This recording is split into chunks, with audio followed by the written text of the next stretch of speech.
pape, ça peut être marquant pour tout simplement l'histoire d'un pays?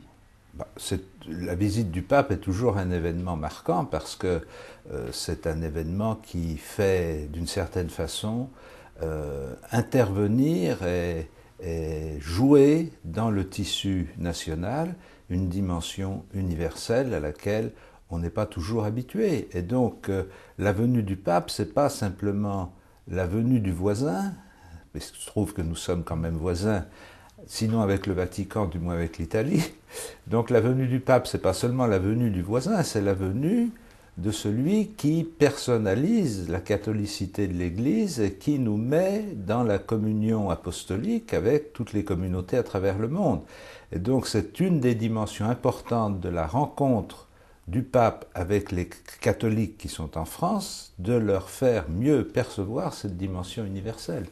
Finalement, on se rend compte que le pape Benoît XVI reste très peu connu peut-être du grand public, si ce n'est à travers quelques caricatures. Vous qui avez eu une relation personnelle, autant avec le cardinal Ratzinger qu'avec le pape Benoît XVI, quels sont, à votre avis, les traits de personnalité qui pourront marquer les Français ? Certainement le premier qui explique ce que vous dites, c'est-à-dire que si le cardinal Ratzinger d'abord, puis Benoît XVI ensuite est peu connu en France, c'est d'abord parce que c'est un homme discret.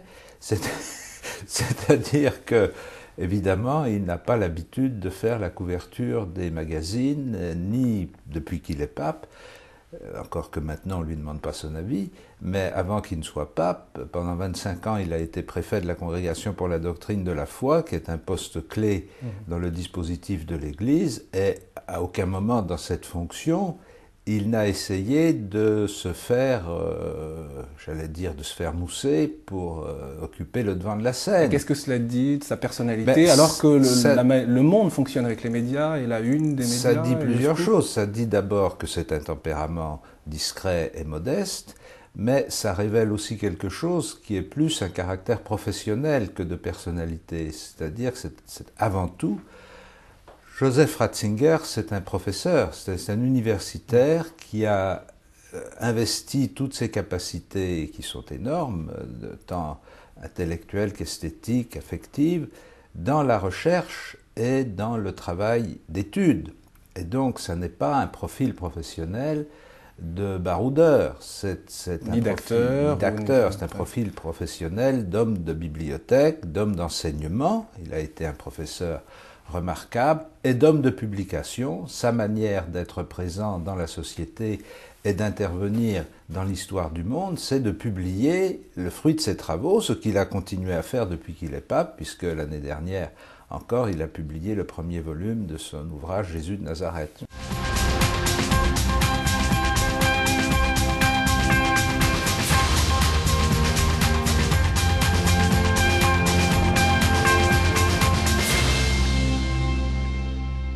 On connaît mal finalement la dévotion de Benoît XVI à l'égard de Marie. Je crois qu'elle est réelle. Elle est peut-être moins ancienne, moins diffusée, moins énoncée que ne l'était celle de Jean-Paul II. Mais il ne faut pas oublier que dans sa région, il y a un sanctuaire marial très notable, qui est le sanctuaire d'Altötting, où il s'est rendu depuis, que moi je connaissais déjà avant, avec lequel Lourdes a des relations privilégiées. Donc je crois que la spiritualité mariale, ça existe pour lui, pas simplement la théologie mariale, mais la spiritualité mariale, je pense que ça existe effectivement pour lui. Alors, pour la correspondance entre les papes et Lourdes, à mon avis, il y a deux raisons. La première, c'est la correspondance entre la dernière parole de la Vierge ici, le 25 mars 1858, « Je suis l'Immaculée Conception », et le dogme qui avait été défini et proclamé le 8 décembre 1854 à Rome. Bon, et d'ailleurs, quand Jean-Paul II était venu en 2004, c'était pour fêter le 150e anniversaire de la définition du dogme. Donc on peut dire qu'il y a une symétrie dans la démarche maintenant du cardinal Ratzinger devenu Benoît XVI. Et puis je crois que la deuxième raison, c'est que, on ne va pas se battre sur les chiffres, un coup de millions entre les différents sanctuaires, mais je crois qu'il n'y a aucun sanctuaire au monde, à part Rome et Jérusalem étant mis à part, qui soit aussi non seulement universel géographiquement, ça c'est je crois incontestable, peut-être aussi catholique par la diversité des gens qui y viennent. Donc, je crois qu'il y a une correspondance entre ce lieu, son message, son histoire et le ministère du successeur de Pierre.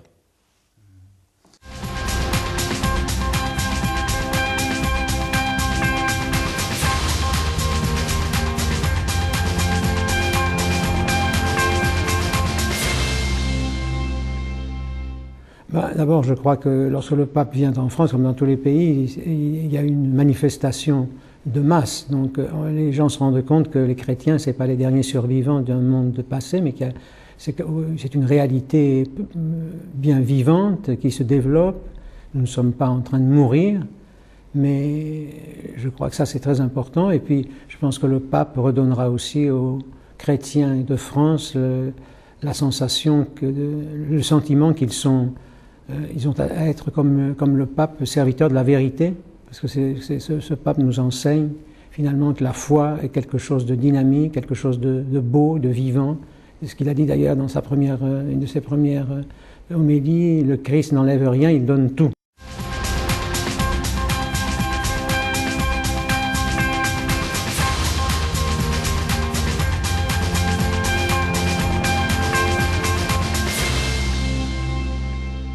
Ce qui m'a frappé, c'est bien sûr tout le monde connaît la grande parole de Jean-Paul II. Alors ici à Rome, il faut le dire en italien, non abbiate paura, c'est n'ayez pas peur.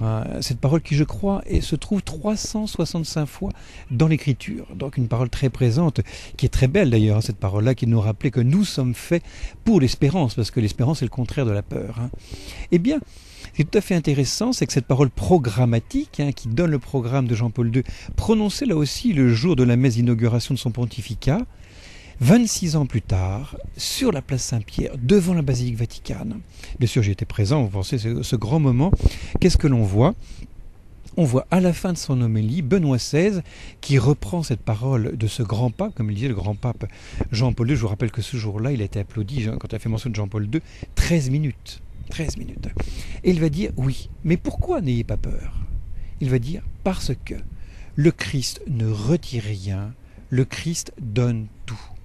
Et c'est fabuleux parce que, d'abord, on voit quelque chose de très intéressant du point de vue de l'histoire de l'Église, c'est que un pontificat s'inscrit en continuité avec l'autre pontificat. Deuxièmement, on va voir aussi qu'il y a du nouveau. Et qu'est-ce que c'est que ce nouveau ? C'est l'explicitation. Jean-Paul II a dit cela, et vous savez que Joseph Ratzinger, donc avant d'être pape, comme préfet de la doctrine de la foi, le rencontrait quasiment tous les dimanches soirs. Donc il y avait une très grande affinité de l'intérieur. Le pape Benoît XVI donc, a pu connaître toute l'évolution intérieure et intellectuelle et spirituelle de Jean-Paul II. Donc, en même temps, il a pu méditer et il apporte du nouveau. Non seulement il apporte du nouveau, mais en plus il apporte la réponse à ce que le monde d'aujourd'hui attend, à savoir que, au fond, le contemporain, notamment occidental, a peur de Dieu. Et pourquoi est-ce qu'il a peur de Dieu ? Parce qu'il a l'impression que si on donne à Dieu, on retire à l'homme. Vous savez, c'est un peu la problématique de Jean-Paul Sartre dans Les Mouches, c'est que tu m'as créé libre, et bien maintenant je te dis non. Donc on a l'impression que si on se donne à Dieu, Dieu va en quelque sorte nous aliéner. Vous savez, c'est la vieille problématique déposséder de d'une part de notre vie, dit-il. Exactement. Et là, ce qui est génial dans sa formule, c'est qu'il va dire non. Il donne tout. Alors là, qui ne veut pas tout recevoir ? On a tous quelque part le complexe du Père Noël. Qui ne veut pas recevoir ? Et en même temps, s'il nous donne, il ne nous retire rien, il nous accomplit. Donc ça, c'est une très belle intuition qui traverse pas seulement la pensée, mais la vie même de Benoît XVI, qui s'est donné à Dieu et qui a tellement reçu, tellement plus que ce qu'il imaginait.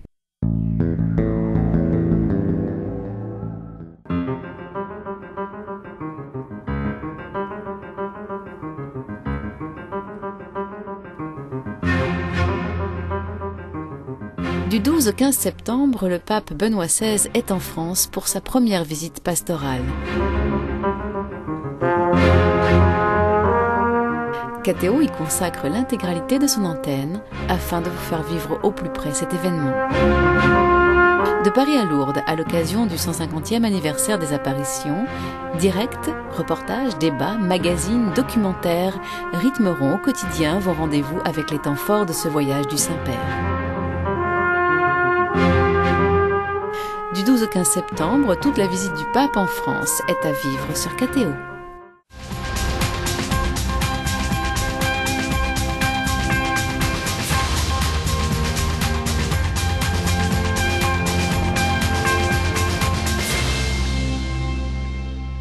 La raison fondamentale du voyage, c'est Lourdes et l'anniversaire des apparitions.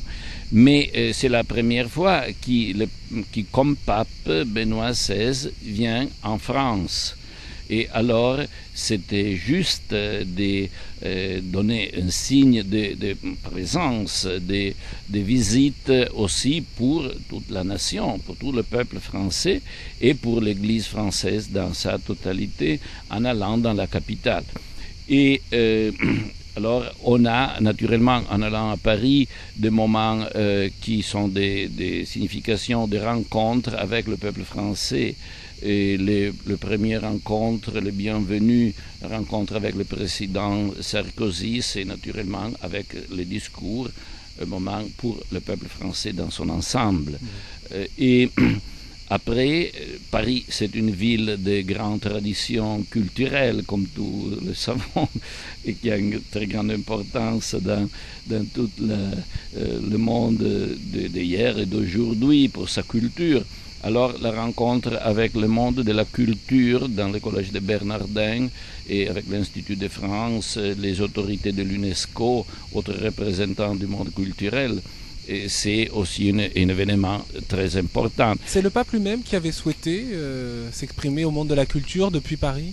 Oui, le pape est membre de l'Institut de France et alors naturellement il est entre ses collègues du monde de la culture et c'est un lieu naturel, je crois, pour parler au monde de la culture.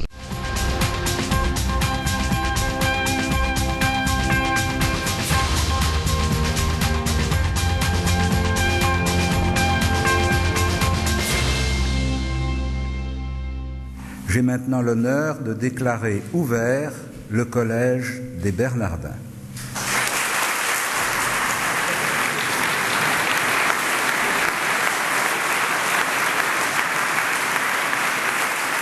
Après une restauration exemplaire de plus de 5 ans, le Collège des Bernardins ouvre ses portes pour la première fois au public. Ce joyau architectural cistercien du XIIIe siècle a été inauguré le 4 septembre 2008 par de nombreuses personnalités.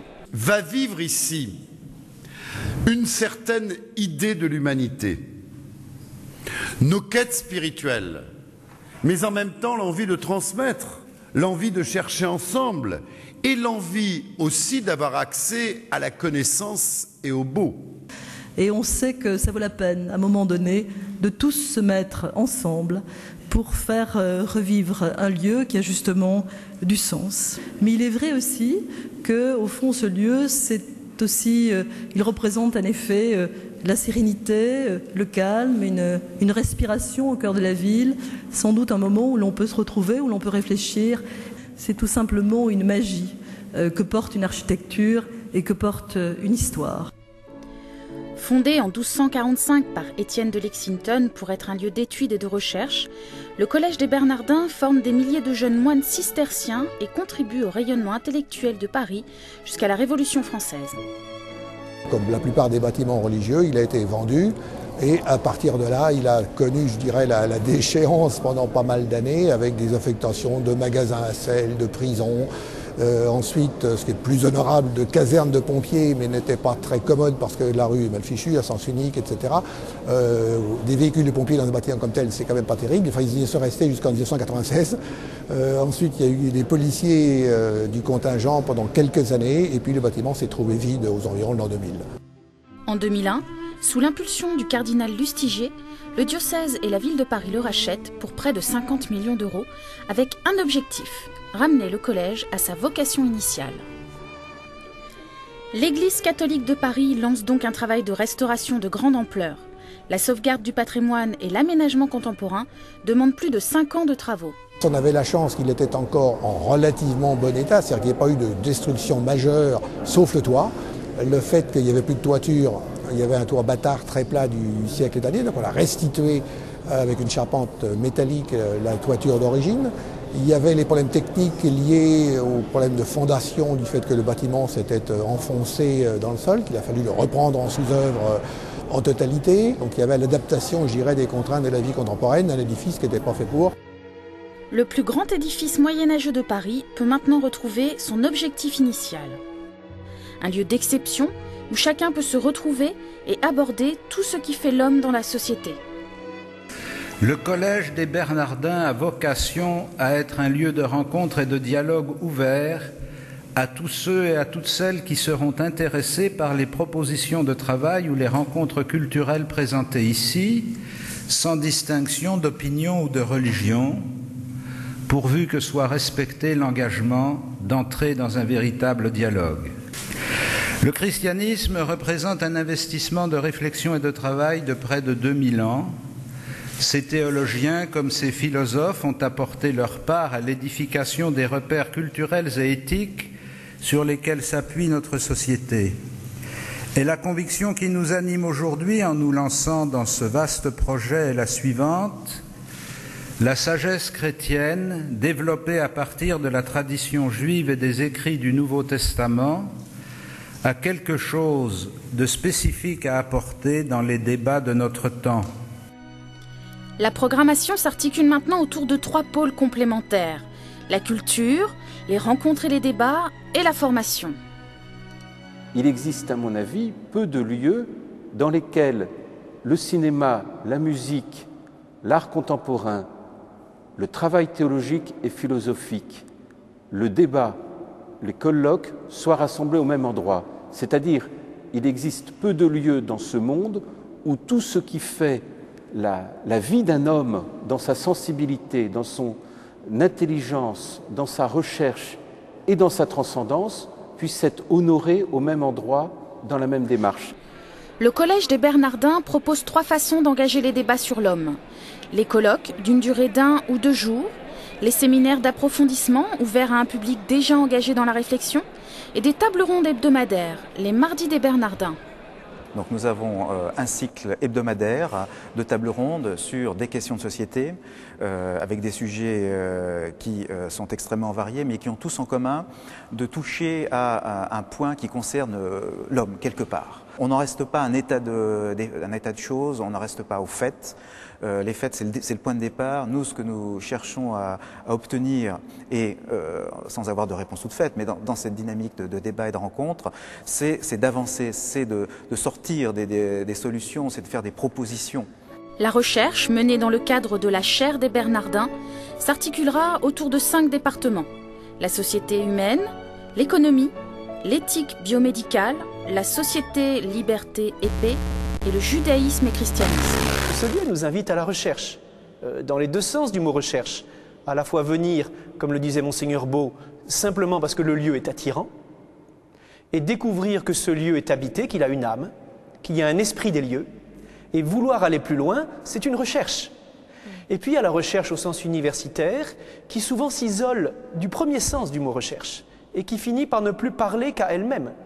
Le but du savoir, c'est de profiter à la société. C'est d'aider la société à bâtir une sagesse.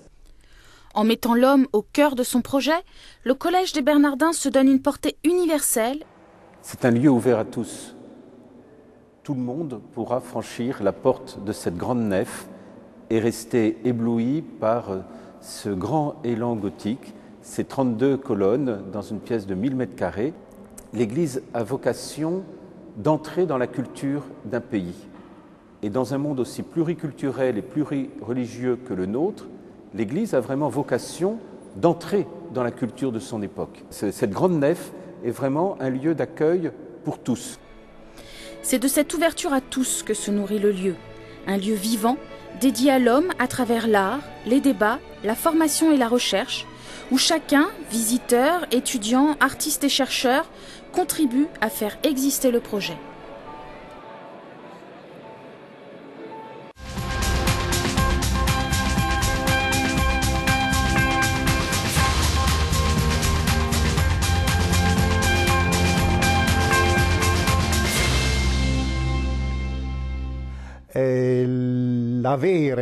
Avoir une ouverture, Un horizon beaucoup plus vaste, comparé à celui des petits espaces, est fondamental. Si conserva nell'interno dei piccoli spazi, dei piccoli luoghi, è fondamentale. Je pense que ce lieu peut devenir un lieu emblématique pour commencer à regarder toujours au-delà des murs, au-delà des frontières. Sempre al di là delle siepi, al di là delle frontiere.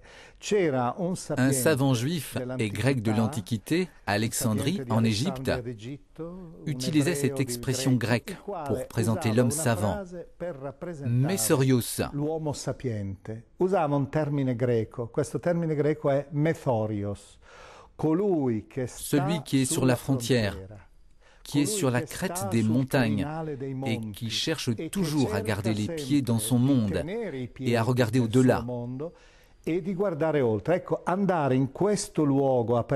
Pour le pape, aller dans ce lieu à Paris, c'est d'abord y aller, certainement comme pape de l'Église de Rome, comme représentant d'un message. Je crois que ce sera certainement un message adressé avant tout à la France, car elle a un déficit de spiritualité. Il faut le reconnaître, elle a également un déficit de présence chrétienne. D'autre part, la France est un pays auquel nous devons beaucoup pour la culture chrétienne. Una delle nazioni, lo ricordavo anche prima, nei cui confronti siamo debitori per la cultura cristiana. Lo sguardo però, come ho detto, andrà oltre e andrà anche verso. Mais ce message ira aussi au-delà, et aussi au-delà de la frontière, vers les non-croyants. Il ira aussi certainement au-delà de l'Europe, vers les nouvelles cultures émergentes. Il suffit de penser au monde asiatique, à l'Inde ou à la Chine. Il mondo dell'Asia, con l'India e la Cina.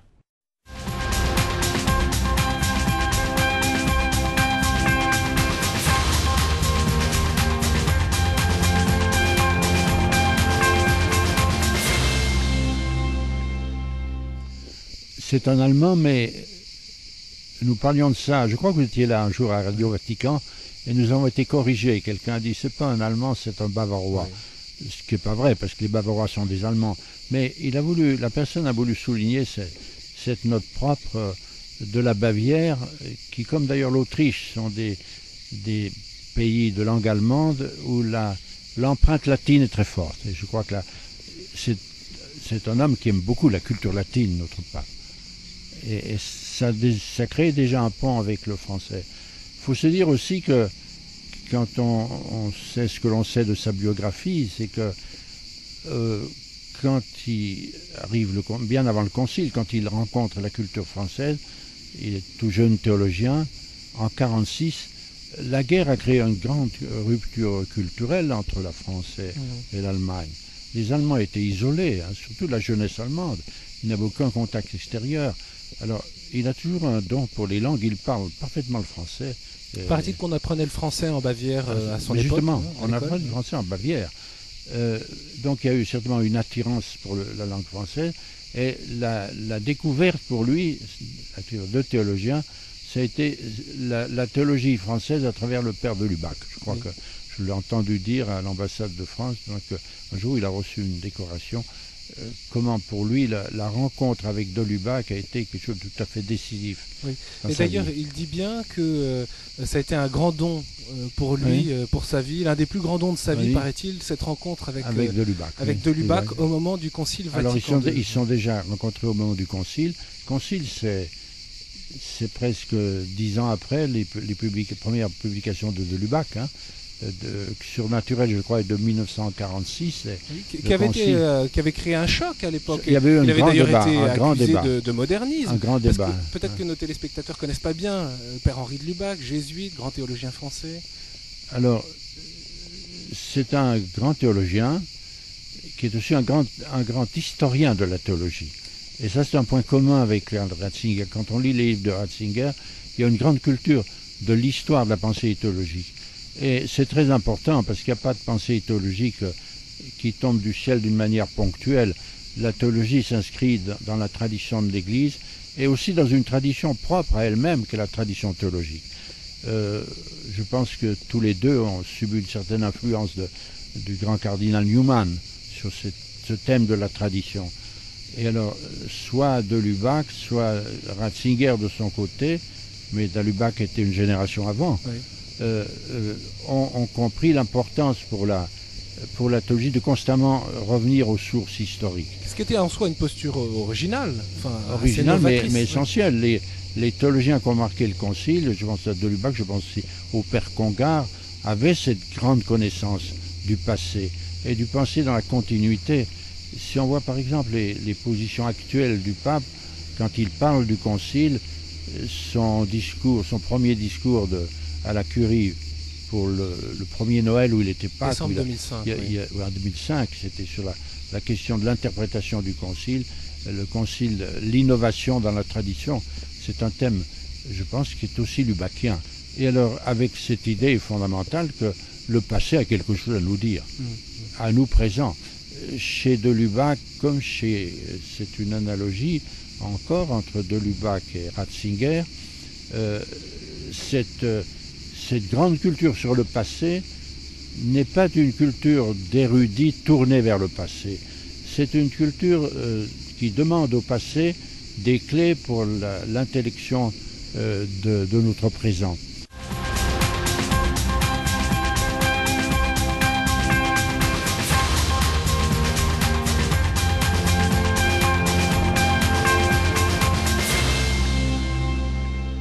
La pensée de Benoît XVI est une grande pensée qui a déjà beaucoup éclairé, sur laquelle on a déjà fait des thèses d'ailleurs.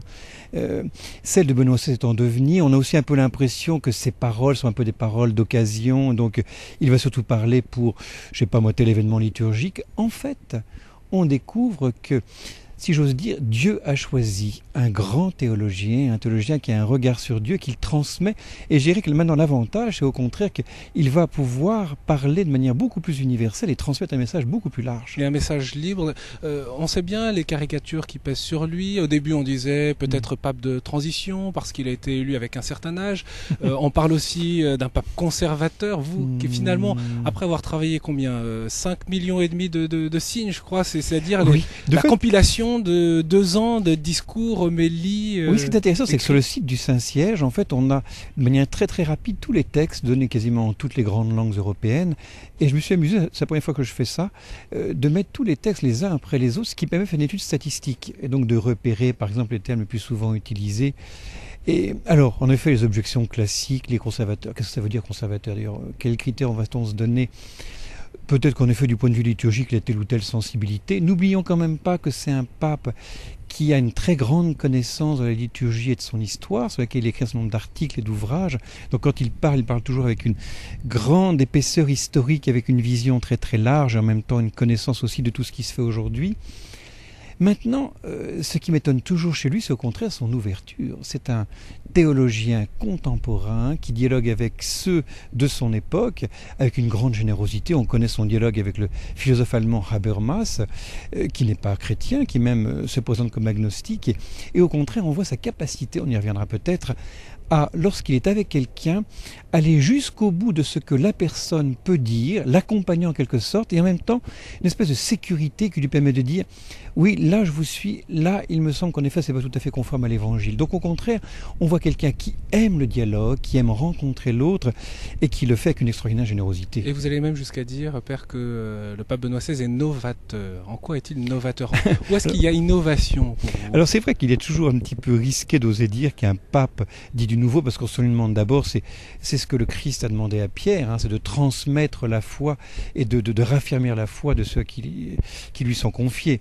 Donc je pense que d'abord la première chose, c'est qu'il nous dit le dépôt de la foi, et de ce point de vue-là, à la fois c'est le mystère éternel du Christ hier, aujourd'hui et pour toujours, hein, et c'est vrai qu'en même temps, c'est ce qui fait la parole de Dieu, c'est qu'on n'a jamais fini de l'épuiser. Vous savez, l'étonnant, c'est ce qu'il dit d'ailleurs dans l'introduction de son beau livre sur Jésus de Nazareth, c'est que la foi est un don qui nous est fait et qui pourtant s'inscrit dans une tradition qui est constamment relue et réenrichie. D'abord parce que le mystère de Dieu est inépuisable. Il y a une très belle parole de Saint Augustin qui aime beaucoup d'ailleurs aussi notre pape. Si tu comprends, ce n'est pas Dieu. Si comprendis, non est Deus. Donc déjà, le mystère de Dieu par lui-même échappe à toute espèce de prise, et justement c'est pour ça qu'il est notre bonheur. Hein. Si Dieu est notre bonheur, c'est parce que justement, il n'est pas à taille humaine, hein. Il nous appelle à regarder au-dessus de nous. Et pour autant, le logos, c'est cette recherche. La parole. Ah oui, alors c'est vrai que c'est tout à fait intéressant de le nommer comme ça. C'est vrai que Dieu est à la fois plus grand que tout, et en même temps, ce n'est pas de l'absurde, comme aimait bien dire Jean Guiton. Hein. Le mystère, c'est pas du non-sens, c'est un surcroît de sens. Parce que c'est cette petite histoire toute simple qui est arrivée à Saint-Augustin. Il était en train d'écrire son grand traité sur la Trinité, puis il réfléchissait, il méditait. Puis vous savez, il habitait en Afrique du Nord, puis il passe le long de la plage, puis il voit un petit enfant qui avait creusé un trou dans le sable et qui faisait des allers-retours entre la mer et le trou qu'il avait creusé. Il voulait remplir le trou. Saint-Augustin, qui est pourtant en train de méditer, empli de compassion, s'approche de ce jeune garçon et lui dit « Mais tu sais, tu n'arriveras jamais à remplir ce trou. » Et le petit garçon le regarde avec une voix d'homme, lui dit « Et toi aussi, Augustin, jamais tu ne pourras remplir ton intelligence avec le mystère de Dieu. » Oui. Et d'ailleurs, quand vous citez cette expérience-là, on retrouve bien aussi le propos de Benoît XVI, qui est toujours très illustré. D'ailleurs, c'est presque une réhabilitation de l'expérience. Oui, c'est très juste. J'étais étonné, ça c'est une découverte que j'ai faite en travaillant sur la fréquence des mots chez lui, de voir que cet homme qui est un grand spéculatif avec une immense érudition, néanmoins a toujours un très grand sens de l'image. Déjà quand il était professeur, il était jeune professeur, les amphithéâtres étaient bondés, il paraît qu'on pouvait entendre les mouches voler. Il préparait ses cours au millimètre et en même temps qu'il lisait, il y avait une espèce de jaillissement d'images comme un grand théologien allemand qui s'appelle Romano Guardini, bien que le nom soit italien. Donc une espèce connu pour la liturgie, notamment. Oui, notamment. D'ailleurs, le titre de son livre, L'Esprit de la liturgie, est emprunté à Guardini, très juste. Et donc, déjà à cette époque-là, on voyait un homme qui avait une espèce de jaillissement très créatif de représentation. Et on le voit là, quand il va parler de l'Eucharistie, il va dire l'Eucharistie c'est comme la fission nucléaire, il va dire le péché originel c'est comme une goutte de venin. Donc il a le sens de l'image.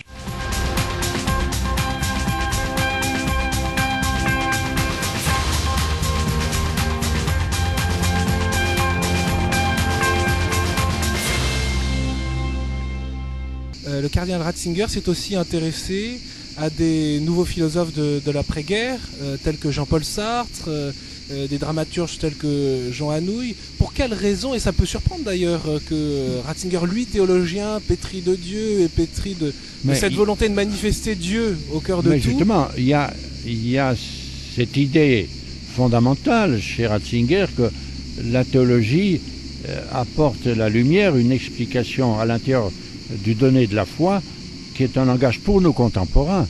Donc il doit aborder les problèmes des contemporains. Et il a une énorme culture, le cardinal Ratzinger. Il a énormément lu. Et il a lu des penseurs qui étaient significatifs, je veux dire, pour la culture moderne, pour une certaine mentalité moderne, ou un certain développement, une histoire des idées modernes. Et quelle était l'influence justement des Français à ce moment-là? À ce moment-là, il y avait une grande influence. L'influence était partagée, je veux dire, parce que en Allemagne, ils avaient des penseurs comme Heidegger, mais parallèlement, on avait Jean-Paul Sartre. Et l'avantage de Sartre sur Heidegger, c'est qu'Heidegger est assez sibyllin et difficile. Sartre est en même temps un romancier, un dramaturge. Et je veux dire, l'accès à Sartre est plus facile. Et puis, il y avait comme un reflet d'une certaine mentalité générale qu'on trouve davantage chez Sartre que chez Heidegger, qui est plutôt un penseur pour les élites, je dirais. Il faut un grand effort, il faut une grande érudition pour aborder les textes d'Heidegger. Sartre est plus à la portée. Je pense à un homme comme Camus aussi. Ils ont un peu reflété l'air du temps, si vous voulez.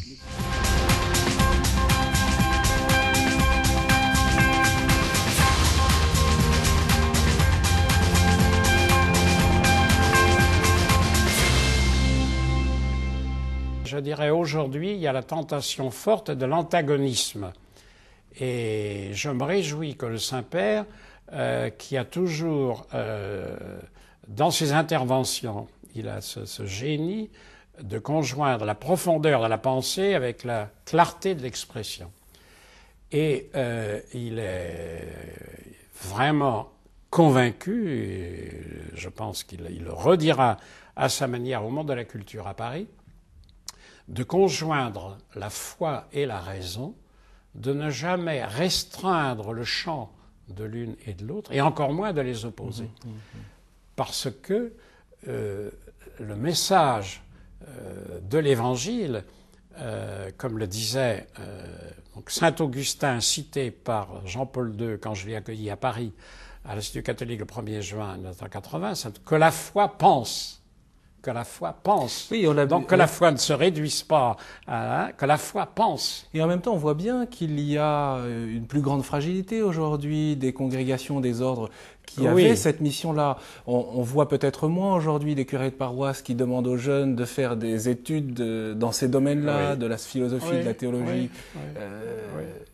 Il y a eu une déperdition. À quoi tient et qu'est-ce qui pourrait faire renaître cette vitalité des chrétiens dans le monde de la culture, finalement, au fond, être conscient de la sagesse que représente la foi chrétienne pour la vie du monde entier. Je crois qu'il y a sans nul doute à cet égard un peu d'amnésie. Enfin, il y a sûrement un manque de conscience de ce devoir des chrétiens d'être présents dans ce monde de la culture. Et je suis convaincu, pour répondre à votre question, que le fait même que le pape Benoît XVI ait voulu, pour la première rencontre qu'il va avoir à Paris, s'adresser au monde de la culture, c'est un signal que tout le monde va pouvoir comprendre. Une forme d'électrochoc Et certains là vous employez une formule forte. Mais vous y souscrivez ou pas C'est-à-dire que moi je ne suis pas ami des formules à l'emporte-pièce, mais si vous voulez, pour moi, ça va être un signe et un signal. Un signe de l'importance qu'a le monde de la culture pour la foi et un signal que le pape lui-même, qui est responsable au premier chef donc de la foi et des églises, va donner à tous les chrétiens de France, aux évêques, aux prêtres, aux responsables et à tous les chrétiens, que ce n'est pas quelque chose de latéral, de marginal, mais d'essentiel et de capital.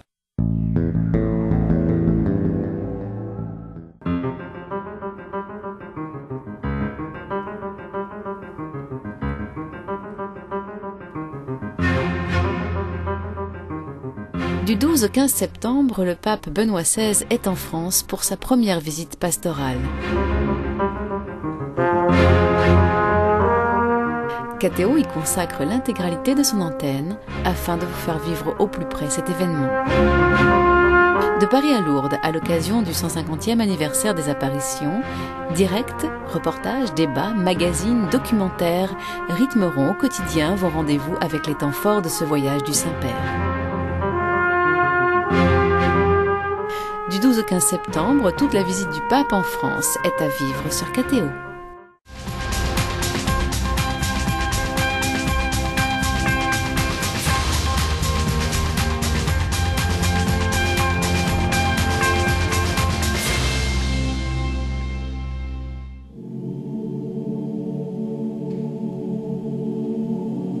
Parmi les nombreux trésors spirituels et culturels qu'abrite Notre-Dame de Paris, la couronne d'épines du Christ, sans doute l'une des reliques les plus précieuses de la chrétienté. Cette couronne, dont parlent les évangiles, coiffa la tête du Christ en signe d'humiliation et la blessa.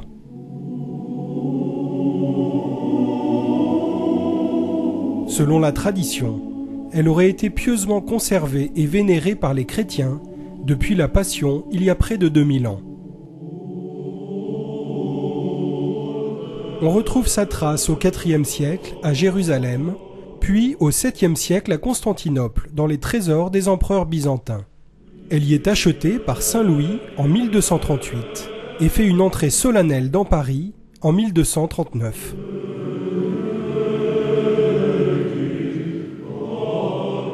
C'est pour abriter cette précieuse relique que Saint Louis fait construire la Sainte-Chapelle. À la Révolution, la couronne est confisquée et manque de disparaître. Mais elle est rendue à l'église de Paris en 1801 et confiée aux chanoines de Notre-Dame sous la garde des chevaliers du Saint-Sépulcre. Un vendredi, peu avant 15 h. Comme tous les premiers vendredis du mois, les chevaliers du Saint-Sépulcre se retrouvent à Notre-Dame pour accompagner la vénération publique de la Sainte Couronne.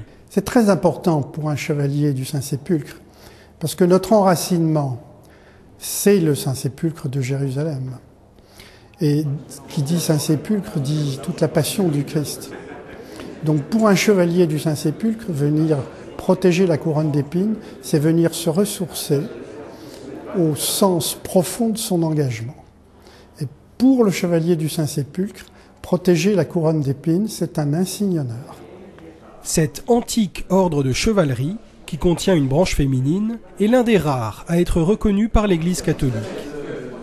Au service des chrétiens de Terre Sainte, son rôle ici à Notre-Dame est très concret. Protéger la sainte couronne d'épines. Vous prenez l'allée latérale de droite en regardant le cœur. Pour empêcher les gens de passer. Voilà.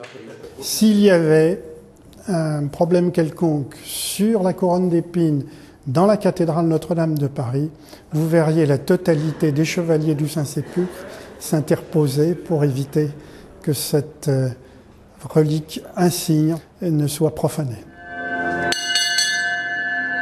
La célébration commence par une grande procession des saintes reliques de la Passion, sous l'œil étonné des touristes.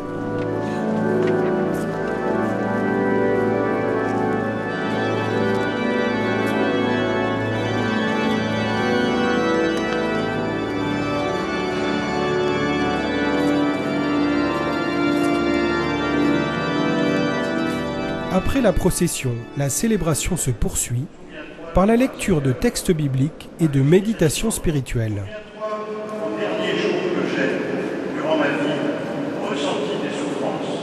L'assemblée, préparée par la prière, peut alors venir vénérer les saintes reliques. Qui sont constituées de la couronne d'épines, qui est la plus vénérable des reliques, dont les épines ont été distribuées à travers le monde, notamment par les rois de France, qui en ont fait des cadeaux.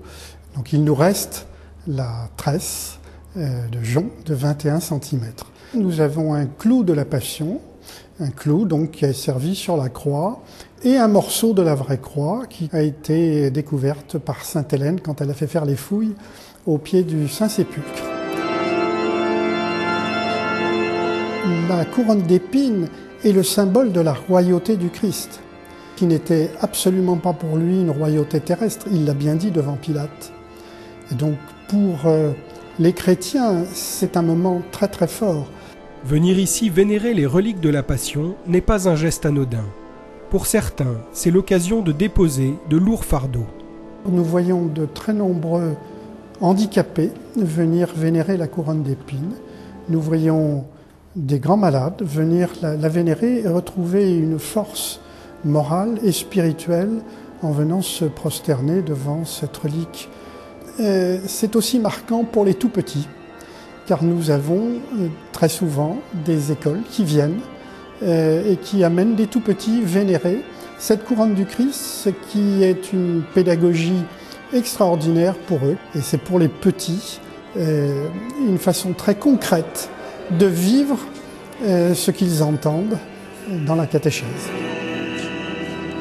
Ce qui frappe lors de ces vénérations, c'est la présence de nombreux pèlerins étrangers, en particulier de confession orthodoxe. Ils sont de plus en plus nombreux. Une forme d'unité avec les catholiques dans ce geste de dévotion au Christ souffrant.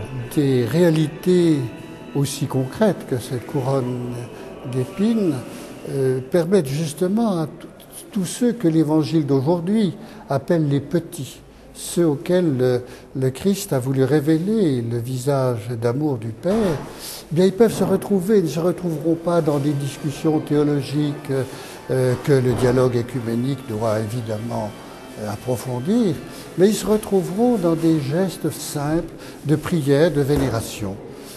Élissa est l'une de ces fidèles orthodoxes qui ne rate aucune de ces vénérations. La première fois que je suis arrivée ici, en fait, mes impressions étaient très fortes. D'ailleurs, moi-même, j'ai commencé à pleurer à l'approche. À sa souffrance, sa passion et surtout, on sent sa présence. On sent plus sa présence.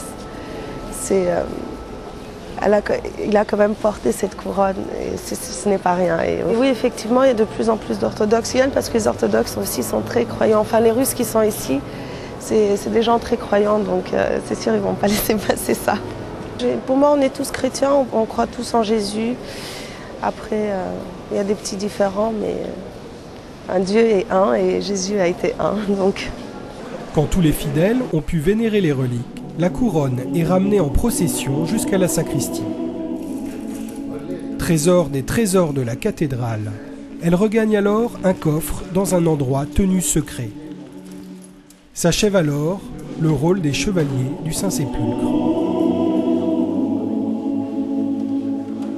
2000 ans après, par les saintes reliques de sa passion, le Christ continue de bâtir l'unité de son Église dans cette cathédrale qui les abrite, Notre-Dame de Paris.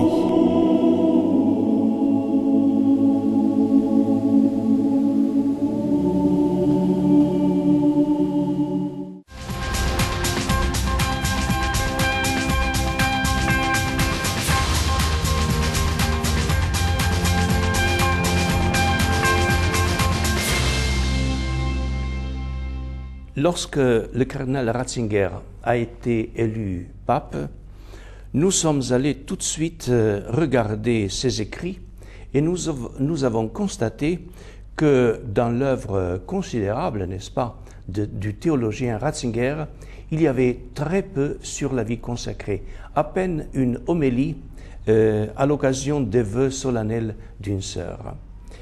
Mais, voilà, et bien c'est comme ça. Eh bien, voyez, en étant devenu pape, n'est-ce pas, Benoît XVI, il a tout de suite vu l'importance, l'enjeu de la vie consacrée dans l'Église, le rôle et la mission qui est la sienne, et il a profité, je peux dire, de toutes les occasions pour nous accueillir, pour nous accorder des audiences quand nous l'avons demandé, ou pour nous rencontrer surtout lors de la journée de la vie consacrée, le 2 février, la Chandeleur, où chaque année, il vient dans la basilique Saint-Pierre pour rencontrer les religieuses et les religieux. Et je dois vous dire, il nous fait chaque année un discours mémorable, de profondeur, et qui est un appel très chaleureux, très cordial, à vivre l'essence, à vivre en profondeur notre vocation de religieux et de religieuses. Savez-vous ce que le pape va délivrer comme message à ces religieux et religieuses présents à Notre-Dame de Paris, vendredi 12 Eh bien, septembre. vous savez, je suis sûr qu'il sera inspiré. D'abord, je vous dirai ceci, parce qu'il est toujours inspiré. Alors, vous savez, il dira sûrement, et en se réclamant de l'exemple de la sainteté française, n'est-ce pas, Sainte Thérèse de l'Enfant Jésus, Élisabeth de la Trinité, etc. Eh bien, vous savez, il dira, voilà, Messire Dieu premier servi, comme disait Jeanne d'Arc, n'est-ce pas? Et la primauté de Dieu, la primauté du spirituel, c'est une parole de Maritain, la primauté du monde de l'esprit, du monde transcendant, la place de Dieu dans votre vie, qui, au fond, la grande grâce, je crois qu'il dira ceci, parce qu'il l'a écrit dans son livre sur Jésus de Nazareth. Ce que Jésus nous apporte, dit-il, c'est il apporte Dieu au monde. Eh bien, je crois qu'il dira ceci, la grande mission des religieux en France, c'est de porter Dieu au peuple de France.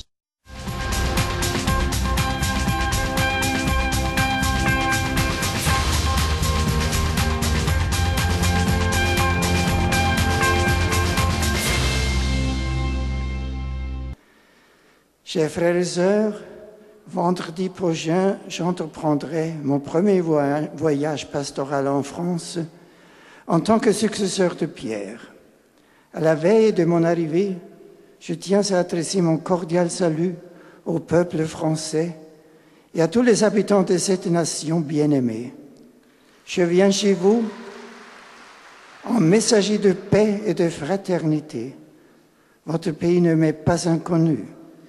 À plusieurs reprises, j'ai eu la joie de m'y rendre et d'apprécier sa généreuse tradition d'accueil et de tolérance, ainsi que la solidité de sa foi chrétienne comme sa haute culture humaine et spirituelle.